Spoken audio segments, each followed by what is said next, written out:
Bonsoir à tous et bienvenue si vous nous rejoignez sur Public Sénat. Ravi de vous retrouver pour un nouveau numéro d'Allons plus loin. Prenons le temps ensemble d'analyser et de questionner toute l'actualité politique et parlementaire. Faisons-le d'abord avec notre invité du jour, Loïc Hervé, bienvenue. Vous êtes sénateur Union centriste de la Haute-Savoie, secrétaire du Sénat, membre de la Commission des lois. Vous allez réagir à différents sujets et notamment à cet allègement du confinement qui commence à se préparer au sein de l'exécutif, même s'il ne faut apparemment surtout pas parler de déconfinement pour le moment. Allons plus loin, c'est aussi le club. 3 intervenants qui ont des choses à vous dire. Avec nous ce soir, Steve Jourdain. Bienvenue Steve. Vous nous direz ce qu'il faut retenir de cette nouvelle séance de questions au gouvernement au Sénat. Oui, pas de date précise pour une réouverture des petits commerces. En revanche, Bruno Le Maire demande aux géants du net de décaler le Black Friday. Et on l'entendra. Bruno Fuligny est également avec nous ce soir. Bienvenue Bruno. Vous êtes historien, auteur de La France du temps des républiques.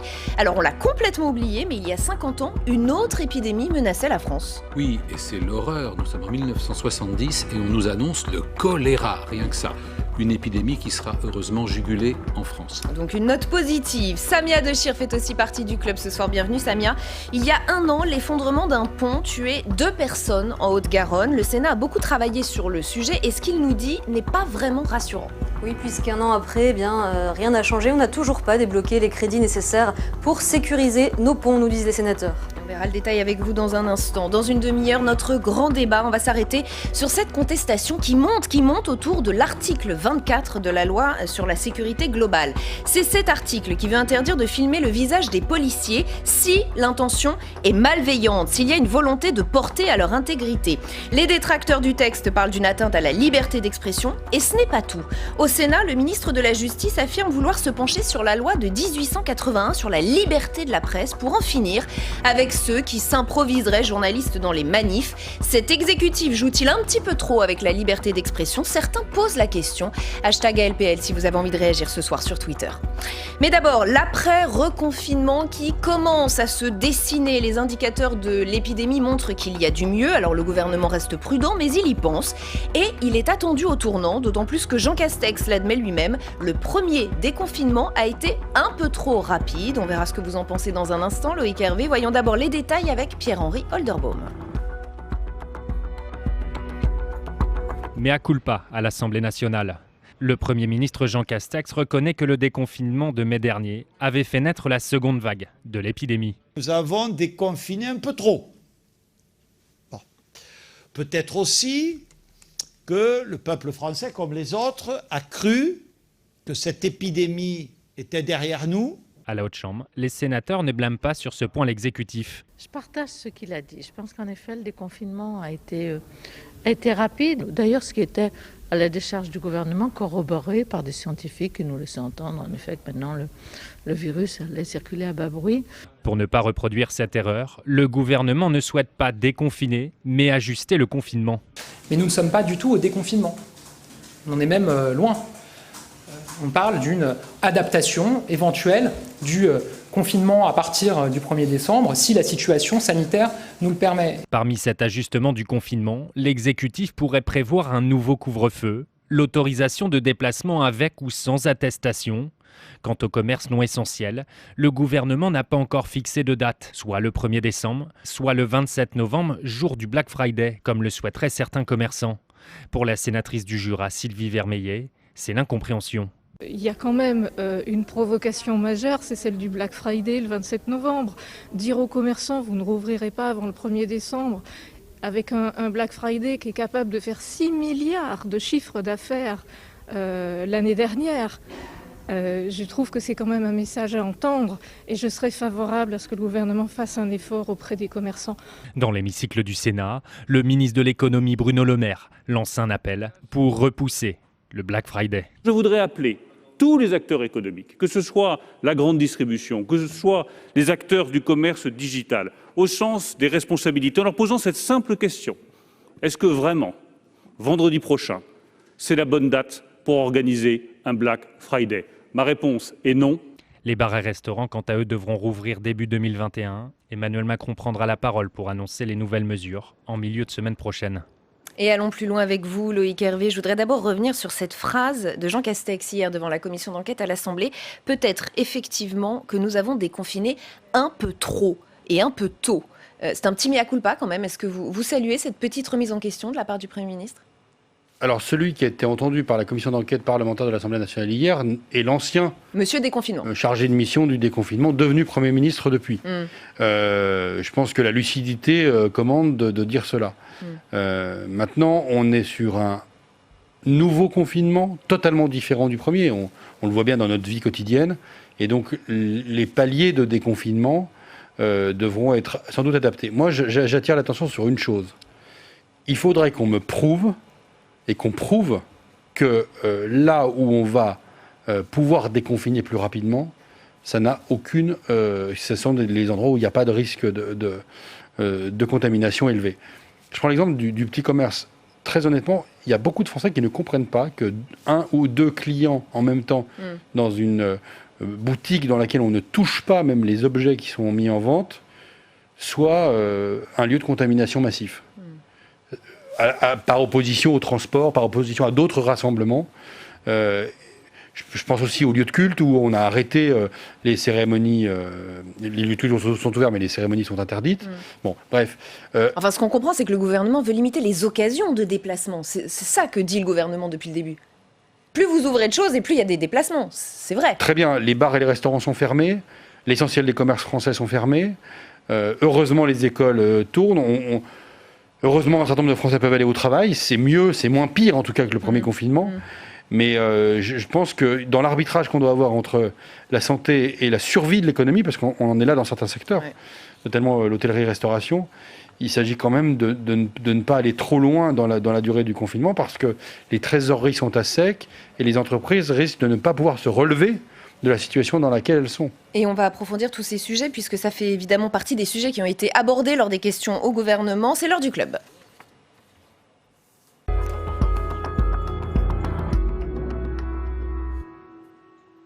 Et Steve Jourdain, on commence donc avec vous. Le mercredi, ces jours de questions au gouvernement au Sénat, vous les avez suivis de près et vous avez repéré quelques temps forts. Oui, des questions d'actualité très marquées évidemment par la crise sanitaire et ses conséquences économiques et sociales. On le sait, Emmanuel Macron doit prendre la parole la semaine prochaine pour annoncer les grandes étapes du déconfinement. Les sénateurs veulent donc connaître les grandes phases, les grands axes de cette nouvelle politique. Question, Rebecca, quand est-ce que les petits commerces vont pouvoir ouvrir leurs portes? La question a été posée par le groupe LR. Bruno Le Maire ne donne pas vraiment de réponse à cette question. Il a simplement indiqué qu'un protocole sera remis au Premier ministre ce vendredi. Écoutez. Nous avons travaillé avec la ministre du Travail, Elisabeth Borne. Nous avons travaillé avec le ministre de la Santé, Olivier Véran, sur un protocole sanitaire qui engagera tous les commerces, petits ou grands, que nous soumettrons au Premier ministre vendredi, qui sera ensuite soumis à l'évaluation des scientifiques pour qu'il puisse être disponible pour tous les commerces dans le début de la semaine prochaine et validé par les autorités scientifiques. Et ensuite, sur cette base-là, vous le voyez, nous serons déjà à la fin du mois de novembre. Le Premier ministre et le Président de la République décideront du jour de réouverture des commerces. Croyez-moi, les choses sont faites sérieusement, dans l'intérêt des commerces et dans l'intérêt des Français dans leur ensemble. Voilà, et pour ne pas étouffer encore davantage les petits commerces, Bruno Le Maire a lancé un appel aux géants du web. Il leur demande de décaler le Black Friday. Écoutez-le. J'ai toujours rappelé, dans cet hémicycle et ailleurs, que nous ne gagnerons la bataille contre le virus et que nous ne gagnerons la bataille économique que si chacun fait preuve de sens des responsabilités. La responsabilité, ça ne peut pas être uniquement pour la puissance publique et pas pour la puissance privée. C'est pour tout le monde, tout le temps, surtout en période de crise. Et donc je voudrais appeler tous les acteurs économiques, que ce soit la grande distribution, que ce soit les acteurs du commerce digital, au sens des responsabilités, en leur posant cette simple question. Est-ce que vraiment, vendredi prochain, c'est la bonne date pour organiser un Black Friday? Ma réponse est non, et j'espère qu'ils le comprendront eux aussi.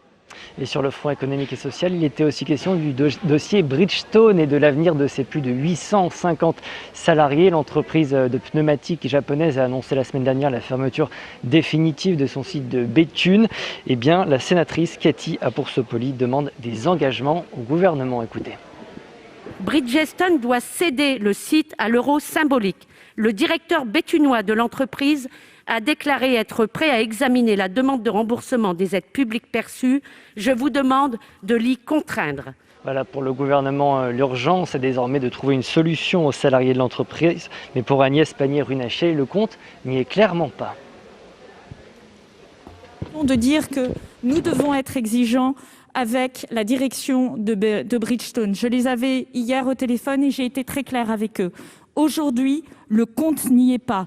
Voilà, autre thème de ces questions d'actualité au gouvernement, le projet de la majorité présidentielle pour la sécurité. Le texte dit de sécurité globale actuellement discuté à l'Assemblée nationale. Les écologistes ont dénoncé ici cet après-midi un texte liberticide. Le gouvernement considère, lui, qu'il s'agit simplement de protéger les policiers. Je vous rappelle que dans son article 24, la loi punit d'1 an de prison l'usage dit malveillant d'images des forces de l'ordre. Rebecca.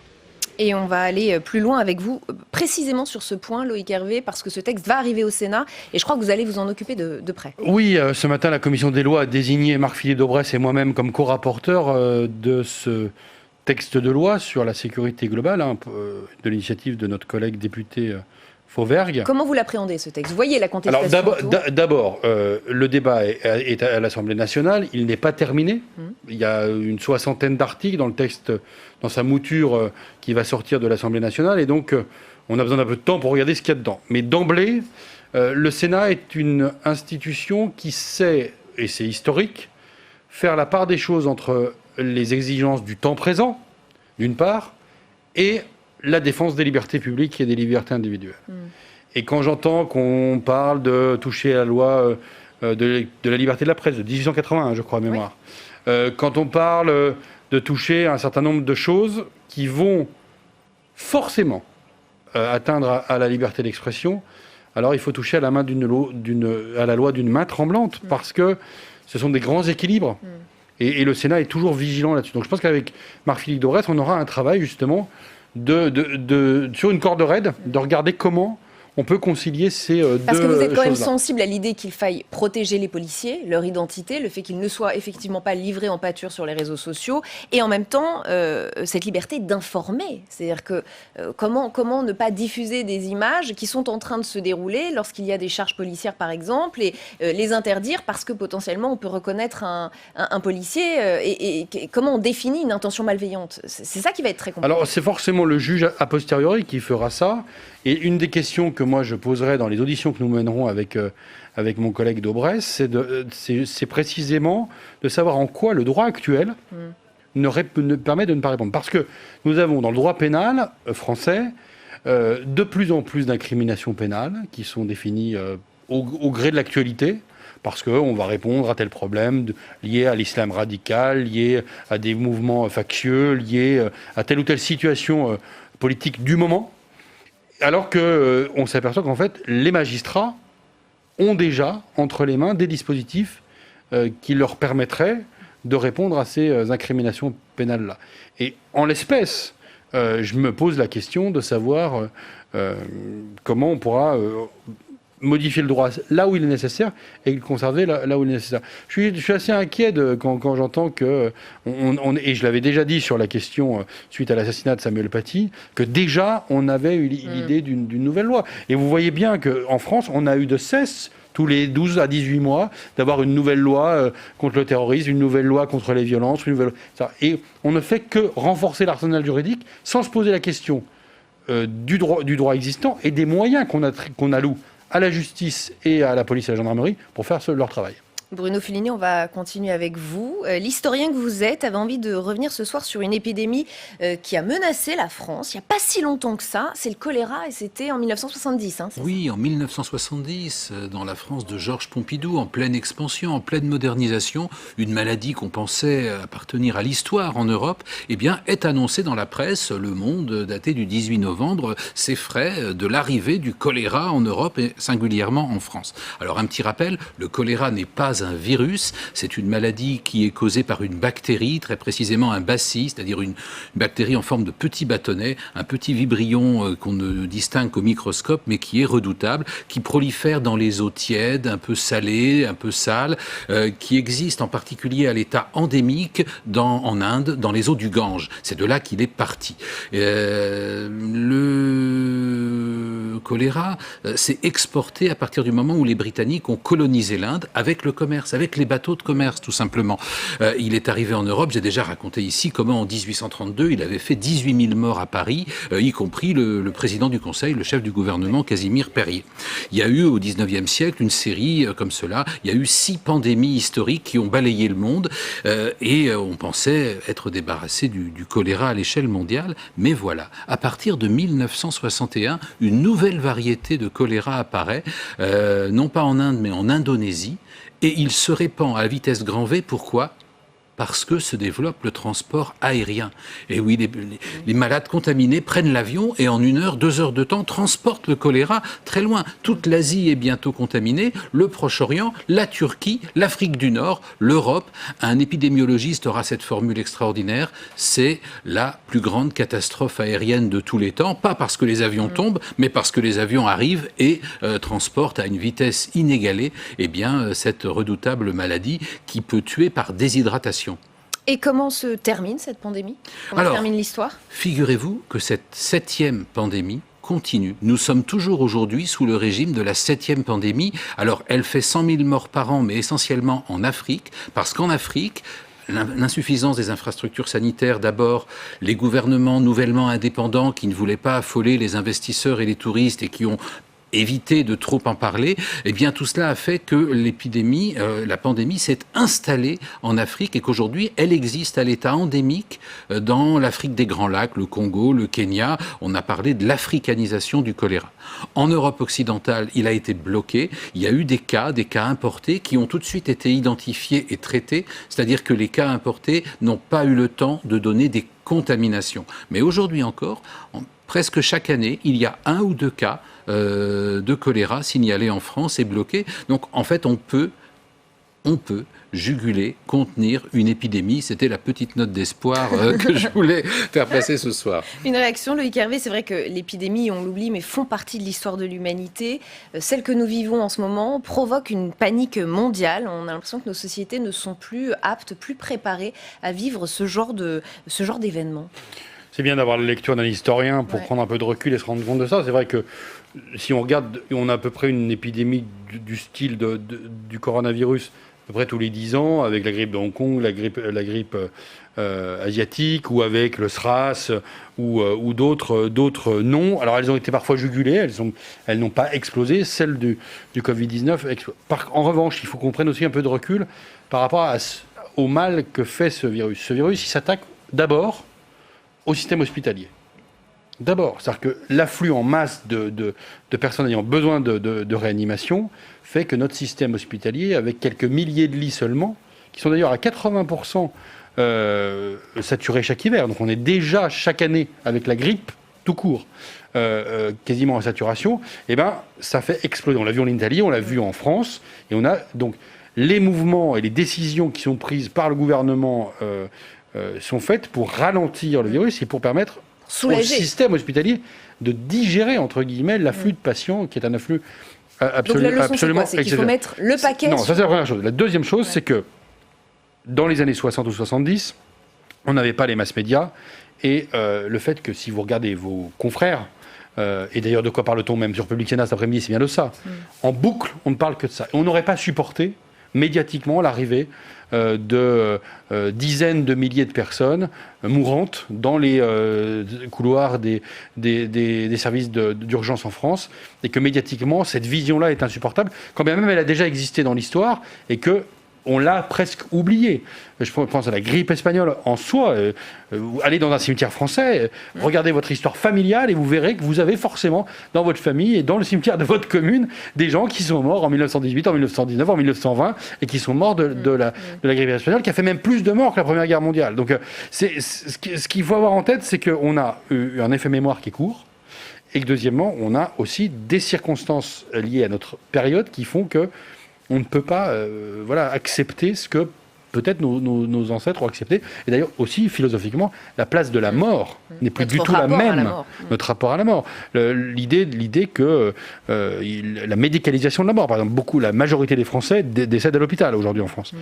C'était pas du tout le cas il y a 50 ans. Donc il y a beaucoup de choses comme ça, et la notion de mort et le combat pour la vie fait qu'on n'a plus du tout le même rapport que nos prédécesseurs ou nos anciens. Et ce sont les historiens qui feront ce travail d'analyse pour, en tout cas, cette épidémie de Covid-19. Samia Dechir, tout autre sujet encore avec vous. Il y a pile un an, un pont s'écroulait à Mirepoix-sur-Tarn. 2 personnes étaient tuées. Le Sénat a beaucoup travaillé sur la sécurité des ponts, ce qui nous permet d'ailleurs de savoir aujourd'hui un peu où on en est. Oui, Rebecca, concernant le drame de Mirepoix-sur-Tarn, l'enquête a montré assez rapidement que c'est le poids du camion qui a à l'époque provoqué l'effondrement du pont. Puisque ce camion pesait 50 tonnes, le pont ne pouvait en supporter que 19. Donc dans ce cas précis, ce n'est pas l'état du pont qui a provoqué le drame. En revanche, on n'est pas à l'abri d'autres accidents. Souvenez-vous, en juin 2019, une mission d'information au Sénat rendait un rapport qui était alarmant sur la sécurité de nos ponts. C'était suite à l'effondrement de celui de Gênes en Italie qui avait fait 43 morts en 2018 à cause d'un défaut de surveillance. Donc à l'époque, les sénateurs ont voulu savoir si les ponts français, eux, étaient suffisamment entretenus. Et la réponse est non, puisque 25 000 d'entre eux étaient en mauvais état il y a 1 an et demi au moment de la sortie du rapport de la mission d'information sénatoriale. On va revoir ensemble la mise en garde qu'avait fait à l'époque le président de cette mission d'information. Depuis des années, on n'a pas mis les crédits nécessaires à l'entretien des ponts. Et donc, en tout domaine, si on ne fait pas un entretien régulier, il y a une dégradation qui, à terme, pose des problèmes. Il faut agir pour éviter un drame. Alors ça, c'est Hervé Moret, il y a 1 an et demi. Est-ce qu'on les a enfin débloqués, ces crédits, Samia ? Eh bien, en partie seulement, Rebecca. Pour les ponts gérés par l'État, il y a bien eu des efforts financiers qui ont été faits. Il y a 1 an et demi, les sénateurs estimaient que pour ces ponts-là, il fallait 120 millions d'euros par an pour les entretenir. On était à 45 millions d'euros par an en 2019. On est passé à près de 80 millions d'euros cette année. Et 100 millions d'euros sont prévus pour 2021. C'est pas encore tout à fait assez, mais ça a quand même beaucoup augmenté, il faut le dire.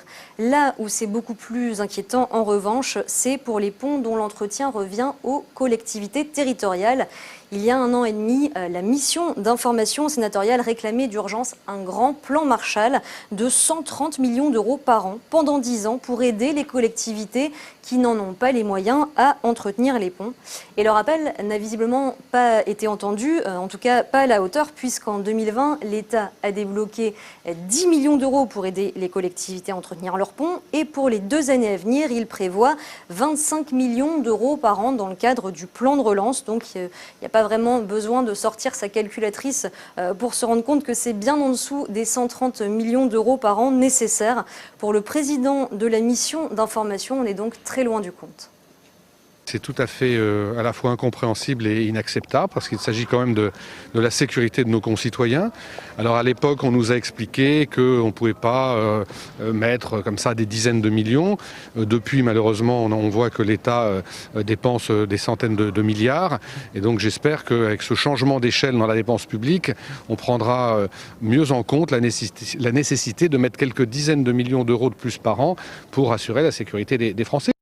Samia, est-ce que ça veut dire qu'aujourd'hui, il y a toujours 25 000 ponts en mauvais état en France ? Probablement, Rebecca, puisque les crédits nécessaires pour les entretenir n'ont pas été débloqués. Alors, ceux qui sont en mauvais état, ce sont surtout les plus petits ponts, ceux dont les communes sont censées assurer l'entretien et n'ont pas les moyens de le faire. À en croire le rapporteur de la mission d'information sur les ponts, 1 an et demi après la sortie du rapport, on aurait donc sans doute encore 25 000 ponts, soit environ 10% du total, qui seraient encore en mauvais état. Nous restons sur les mêmes chiffres parce que l'essentiel de ces ouvrages d'art se trouve dans les collectivités que j'évoquais, c'est-à-dire des petites communes avec une surface financière faible et une ingénierie qui est défaillante. Nous ne sommes pas à l'abri demain de voir des ouvrages d'art avec des pathologies graves s'effondrer ou connaître des désordres importants. Loïc Hervé, les communes, elles ont hérité de la gestion de ces ponts avec la décentralisation de 2003. Or aujourd'hui, on le voit bien, il y en a beaucoup qui n'ont pas les moyens de les entretenir, ces ponts. Il y en a probablement dans votre département. Est-ce qu'il ne faudrait pas que celles qui n'ont pas les moyens, eh bien, tout simplement renoncent à cette compétence et la confient à d'autres collectivités qui auraient plus de moyens?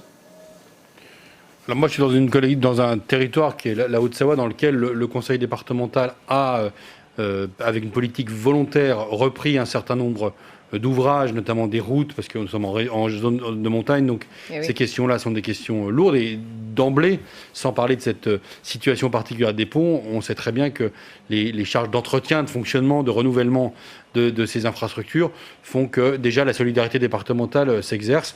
La Haute-Savoie est un département qui a un certain nombre de moyens financiers et donc on l'a déjà pris en compte depuis longtemps. Je pense à des départements plus ruraux dans lesquels ces ouvrages sont des ouvrages parfois plus anciens encore.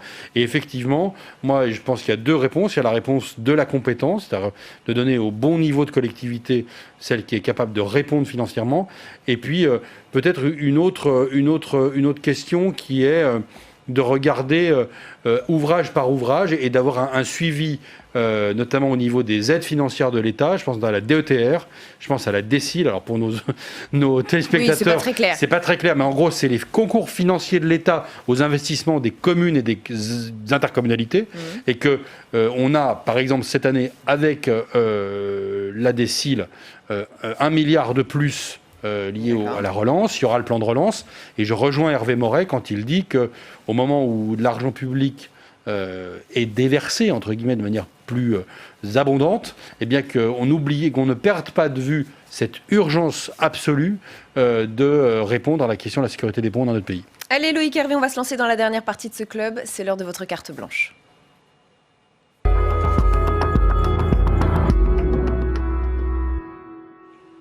Et cette carte blanche, vous la consacrez à une information qui a été lâchée ce matin sur ce plateau, sur Public Sénat, par Joël Giraud, secrétaire d'État à la ruralité.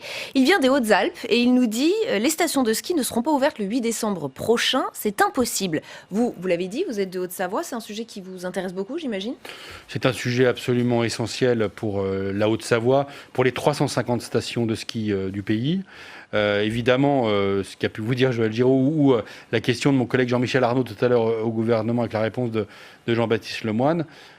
Vu de Paris, on peut se dire que les stations de sport d'hiver, c'est associé à des bons moments, c'est associé à un certain niveau de vie, c'est plutôt des loisirs haut de gamme. Vu du côté des départements d'accueil, c'est juste notre industrie vivrière. En Haute-Savoie, en Savoie, en Isère, je parle du nord du massif des Alpes, mais Joël Giraud, lui, est plus au sud. Et puis, il y a les Pyrénées, il y a d'autres départements qui sont concernés, évidemment. Ce sont des milliers d'emplois qui sont dans l'hôtellerie, dans la restauration, dans les remontées mécaniques, dans les cours de ski et dans tout un tas de métiers qui sont liés. Et vous avez beaucoup de personnes, je pense notamment aux saisonniers, qui, eux, vont vivre à l'année des quelques mois de travail qu'ils vont faire l'hiver. C'est toute une Ce sont des indépendants. C'est toute une économie qui est en cause. Donc, l'importance pour nous, c'est de dire qu'en prenant toutes les précautions nécessaires, il faut permettre à la saison de ski d'avoir lieu, avec sans doute une saison qui sera très différente des autres, notamment en termes de jauge, mais faire une croix d'emblée sur l'ensemble de l'hiver. Déjà, faire une croix sur Noël, ça va être très compliqué, mais l'idée qu'il ne puisse pas y avoir de ski en février, ça risque d'être une catastrophe pour tout un secteur économique qui suppose des investissements financiers extrêmement importants et qui concerne beaucoup de travailleurs et qui ne sont pas toujours des travailleurs d'ailleurs qui ont un très haut niveau de revenus, ce sont des travailleurs de l'hôtellerie, de la restauration, des remontées mécaniques. Et donc, je fais partie des parlementaires qui sommes très mobilisés sur ce sujet-là pour qu'on puisse avoir, au moyen d'un protocole peut-être renforcé, l'ouverture la plus rapide possible, si possible avant Noël, de nos stations de sport d'hiver. Et on a bien entendu le message, on espère pour vous qu'il est passé. Merci Loïc Hervé d'avoir passé cette demi-heure avec nous. Merci à nos 3 chroniqueurs. Merci.